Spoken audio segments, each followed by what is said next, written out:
बयान था, हम सक्षम है, आरएसएस की जरूरत नहीं है और बीजेपी अफोर्ड कर पा रही है कि जो मोहन भागवत कह दे उससे मुख्तलिफ लाइन ले सकती है। ये कहना अफोर्ड कर सकते हैं क्या? क्योंकि उनका मुकाबला अटल बिहारी वाजपेयी से नहीं है जो अकोमोडेटिव है। उनका मुकाबला नरेंद्र मोदी से हैंडल करने के लिए जो तरीका था कि 2024 के लोकसभा के चुनाव में भारतीय जनता पार्टी को 272 सीटें मत लेने दो। मोहन भागवत बार बार कह रहे हैं और फिर भी आप कह रहे हैं कि मैसेज क्लियर नहीं है। अरे भाई मोहन भागवत की कौन दोहरा रहा है? रिपीट वैल्यू कहां है उनके कथन की? गरिमा जी, जब संघ को कांग्रेस के टूल से समझने का पॉलिटिकल प्रयास करेंगे पॉलिटिकल जर्नलिस्ट तो ऐसी ही फैलेसी के शिकार होंगे। चैनल पर मुझे दिखाई दे रहा है कि संघ को समझने के लिए कांग्रेस की टूल कभी कारगर नहीं होता। ये बात समझना पड़ेगा, चाहे हमारे संपादक जी चले गए आशुतोष जी को या विनोद शर्मा जी को। आप तो मुझे 2 शब्द कहने दीजिए, बड़ा उपकार होगा आपका। धन्यवाद, आपका एहसान है मुझ पर कि आपने मुझे बिठाया, लेकिन कांग्रेसी टूल कहना कोई व्यक्तिगत टिप्पणी नहीं है। मुझे तो आपके समझ पर भी प्रश्न चिन्ह लगाना पड़ेगा गरिमा जी। ऐसा है, ये बीजेपी के टूल नहीं है। इसका मतलब जो कहा गया कि ऊपर से एक चालन बढ़ती है वो तो गलत कहा गया ना। इसको कहिए आप अपने चैनल पर, जैसे मुझे टोक रही हैं कि भाई आप गलत कर रहे थे उस समय तो आपने प्रवचन चलने दिया।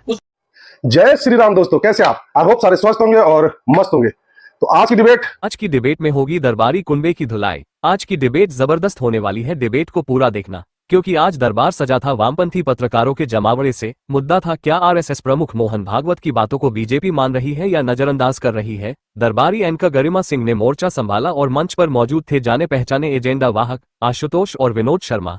दोनों ने मिलकर आरएसएस और बीजेपी को लेकर अपने दिल का दर्द बयान किया, जैसे कोई पुराना हिसाब चुकता कर रहे हो। लेकिन इनको अंदाजा नहीं था कि इस बार मंच पर बैठे हैं संघ समर्थक अनंत विजय, जो बिना लाग लपेट के इनकी बौद्धिक दुकान पर ताला लगाने वाले थे। अनंत विजय ने न सिर्फ इनके तर्कों की धज्जियां उड़ाई, बल्कि बड़ी ठंडे दिमाग से एक एक कर इनकी पोल खोल दी। बहस में जब इन दरबारी पत्रकारों के पास जवाब नहीं बचे, तो गरिमा सिंह खुद भी घबराने लगी और अनंत विजय से नजरें चुराकर सवाल मोड़कर दूसरी तरफ ले गई, क्योंकि भाई साहब गरिमा को समझ आ गया था कि अगर अनंत विजय से बहस जारी रखी तो आज पूरा दरबारी कुनबा टीवी पर एक्सपोज हो जाएगा। तो चलिए देखते हैं कैसे अनंत विजय ने तथाकथित निष्पक्ष पत्रकारिता का चोला ओढ़े बैठे इन एजेंडा पत्रकारों की हवा निकाल दी। चालू करो बे।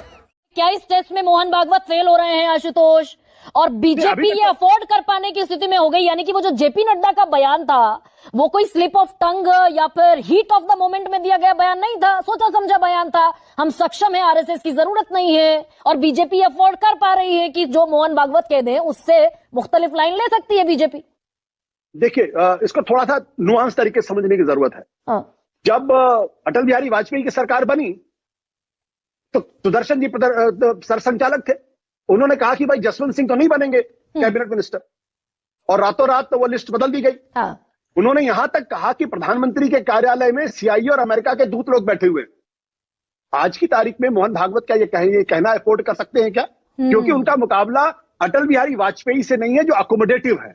उनका मुकाबला नरेंद्र मोदी से है, और नरेंद्र मोदी से हैंडल करने के लिए जो तरीका था कि 2024 के लोकसभा के चुनाव में भारतीय जनता पार्टी को 272 सीटें मत लेने दो। तो वो, और उसके बाद आपने देखा किस तरीके से मोहन भागवत ने सीधे नरेंद्र मोदी के ऊपर हमला किया।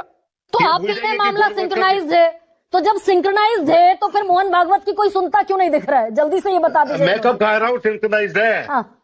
मैं कह रहा हूं कंफ्यूजन है, मशीन चल नहीं रही, मैसेज क्लियर नहीं है, डिस्टर्बेंस है। मोहन भागवत बार बार कह रहे हैं और फिर भी आप कह रहे हैं कि मैसेज क्लियर नहीं है। अरे भाई मोहन भागवत की कौन दोहरा रहा है? रिपीट वैल्यू कहां है उनके कथन की? रिपीट वैल्यू है इंपॉर्टेंट चीज आरएसएस में। रिपीट वैल्यू थोड़ी बोलते हैं, थोड़ी बोलते हैं कि they are Goebbels, modern day Goebbels. तो गलत हो सकते हैं लेकिन बोलते हैं हम। हाँ, अनंत विजय हेड ऑफ द फैमिली बार बार कुछ कहें और बीजेपी के ग्रास रूट लेवल पर वो एग्जीक्यूट होता ना दिखे, ये न्यू नॉर्मल है क्या पिछले कुछ सालों का? महिमा जी, सॉरी गरिमा जी, सॉरी क्षमा करिएगा, बहुत गलती से मैंने please not an issue, please. महिमा भी अच्छा शब्द। मैं सिर्फ इतना कहना चाहता हूँ कि अभी बड़ी मनोरंजक बहस चल रही है पिछले 34 मिनट से। इतना मनोरंजन हो रहा है, इतना कंट्राडिक्शन है, विरुद्धों का सामंजस्य इस चैनल पे चल रहा है कि मतलब समझ ही नहीं आ रहा है कि हम कहना क्या चाहते हैं। हम एक तरफ कह रहे हैं कि नरेंद्र मोदी और मोहन भागवत में मुकाबला चल रहा है, उन पर हमला करना पड़ेगा। जरा शब्दों पर विचार करिए आप, मुकाबला, हमला, कोई नहीं सुन रहा। इधर विनोद शर्मा जी कह रहे हैं कि मैंने कभी दावा किया था कि मैं संघ को जानता हूं। सर, ऐसा दावा मैंने कभी नहीं किया था, और संघ को जानने का दावा इस संसार में कोई कर सकता है, मुझे नहीं मालूम। नहीं, कोई बात नहीं अनंत, कोई बात नहीं अनंत। मैंने कभी ये लेकिन 2019 में 18 बात करने दीजिए। 18 में, 19 में, 22 में, 24 में मोहन भागवत लगातार कह रहे हैं भाई क्यों खोदना मंदिर मस्जिद, क्या होता है अल्पसंख्यक बहुसंख्यक, देश संविधान से चलेगा। और यहां हर दिन अल्पसंख्यक बहुसंख्यक हिंदू मुसलमान है, महाराष्ट्र में खूब हुआ, उत्तर प्रदेश में लगातार हो ही रहा है, तो सुनता क्यों नहीं दिख रहा है कोई? गरिमा जी, जब संघ को कांग्रेस के टूल से समझने का पॉलिटिकल प्रयास करेंगे पॉलिटिकल जर्नलिस्ट, तो ऐसी ही फैलेसी के शिकार होंगे जो अभी आपके चैनल पर मुझे दिखाई दे रहा है कि संघ को समझने के लिए कांग्रेसी टूल कभी कारगर नहीं होता। ये बात समझना पड़ेगा, चाहे हमारे संपादक जी चले गए आशुतोष जी को या विनोद शर्मा जी को। ये इसमें वक्त क्यों जाया करना अनंत विजय टीका टिप्पणी में? आप बताइए ना, अपनी समझा दीजिए। बीजेपी की तरफ से बात नहीं है, मैं तो सिर्फ ये कह रहा हूं कि संघ को समझने के लिए कांग्रेस या पॉलिटिकल टूल के आधार पर आप उसको व्याख्यायित नहीं कर सकते। आगे बढ़िए ना अनंत जी। जैसे कहा गया, एक मिनट गरिमा जी, अभी जैसे सुनिए, नहीं अनंत विजय, मैं एक सेकंड 2 शब्द कह दूं क्या? मैं 2 शब्द कहूंगी। आप तो मुझे 2 शब्द कह लेने दीजिए, बड़ा उपकार होगा आपका। एकदम कह लीजिए, पर व्यक्तिगत टीका टिप्पणी में भाई कांग्रेसी टूल और बीजेपी का टूल आपको बैठाया, जगह आपकी बाकायदा मुकम्मल तौर पर हमने आपको दी है, कहिए ना, मानता क्यों नहीं दिख रहा कोई? बहुत धन्यवाद, आपका एहसान है मुझ पर कि आपने मुझे बिठाया, लेकिन कांग्रेसी टूल कहना कोई व्यक्तिगत टिप्पणी नहीं है। मुझे तो आपके समझ पर भी प्रश्न चिन्ह लगाना पड़ेगा गरिमा जी, कि कांग्रेस पॉलिटिक्स को समझने के लिए अगर कांग्रेसी टूल किसी को कहा जा रहा है और उसको आप विनोद शर्मा जी के प्रति व्यक्तिगत टिप्पणी मांग रही है, तो क्षमा करिएगा, ऐसा तो बिल्कुल गलत है। अब सर 2 मिनट एक सवाल के जवाब में आते, एक सवाल का जवाब आता 2 मिनट में। ऐसा है, ये इनको कहिए बीजेपी के हिसाब से बताते हैं, नहीं बीजेपी के तो टूल है ये। आपको देता हूं, लेकिन अब सवाल का जवाब आता ना इस 2 मिनट में अनंत विजय की मैं फिर से दोहराती हूँ, चलिए मैं फिर से दोहराती हूँ सम्मान के साथ। विद ड्यू रिगार्ड अनंत विजय, मोहन भागवत 18 में, 19 में, 22 में, 24 में, भाई मत करो हिंदू मुसलमान अल्पसंख्यक बहुसंख्यक। अब योगी आदित्यनाथ से लेकर मंगलसूत्र घुसपैठिया सब हो रहा है, यानी कि मोहन भागवत की कोई सुनता नहीं दिख रहा बीजेपी में। तो इसका मतलब जो कहा गया कि ऊपर से एक चाल उभरती है, वो तो गलत कहा गया ना। इसको कहिए आप अपने चैनल पे, जैसे मुझे टोक रही हैं कि भाई आप गलत कह रहे थे, उस समय तो आपने प्रवचन चलने दिया, उस समय तो आपने मेरी तरह नहीं टोका कि मोहन भागवत की चाल नहीं चल रही है। तो ये जो 2 तरह की बातें हो रही है ना, मैं इसी पर कह रहा हूं कि बड़ी मनोरंजक बातें हो रही है। दरअसल संघ में होता क्या है उसको समझना पड़ेगा। संघ में होता क्या है कि अगर आप स्वयंसेवक से बात करेंगी तो स्वयंसेवक ये कहेगा कि आज मैं जैसा सोचता हूं नागपुर वैसा ही सोचता है।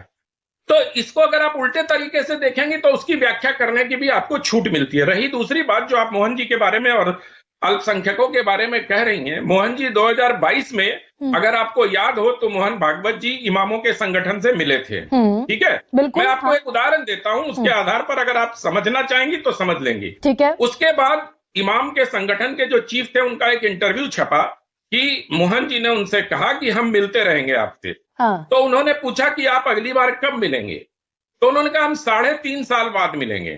22 में ये कहा था कि 3.5 साल बाद मिलेंगे।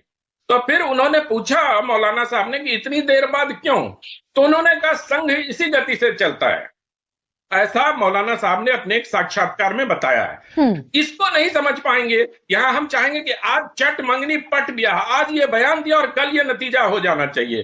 तो संघ को अब अनंत विजय आप अपने तर्क में फंस गए। 2022 का जून 2022 का बयान है मोहन भागवत का कि हर मंदिर के नीचे, हर मस्जिद के नीचे शिवलिंग क्यों खोजना, और एक ज्ञानवापी पर पहली प्रतिक्रिया थी मोहन भागवत की। तो 22 जून 2022 से 23 से 24 से दिसंबर का महीना, 2.5 बरस हो गए। आपका प्रश्न क्या है? ये कहिए ना कि बीजेपी में अब संघ की सुनने वाले लोगों की तादाद कम हो गई, और JP Nadda slip of tongue नहीं था वो बयान जेपी नड्डा का कि संघ अब से मुक्त है, बीजेपी सक्षम है। जेपी नड्डा के बयान पर गरिमा जी पर्याप्त चर्चा हो चुकी है। एक बार और कह दीजिए। उस चर्चा में मैं आपके साथ सम्मिलित भी हुआ था। उस चर्चा में सब कुछ हो गया। हाँ, बिल्कुल नहीं था, ये स्पष्ट है बात इसमें। लेकिन संघ की सुनने वालों की संख्या कम हो गई। क्या ऐसा कोई सर्वे हुआ है कि आपके पास उसके नतीजे हैं? अब मैं 2 सवाल आपसे पूछ रही हूँ अनंत विजय, दोनों का जवाब। धारणाओं के आधार पर पहला सवाल मैंने पूछा मोहन भागवत की सुनता क्यों नहीं दिख रहा, आपने कहा कछुआ चाल से चलता है संघ। अब 2.5 बरस पहले जो कहा वो भी नहीं सुना जा रहा है।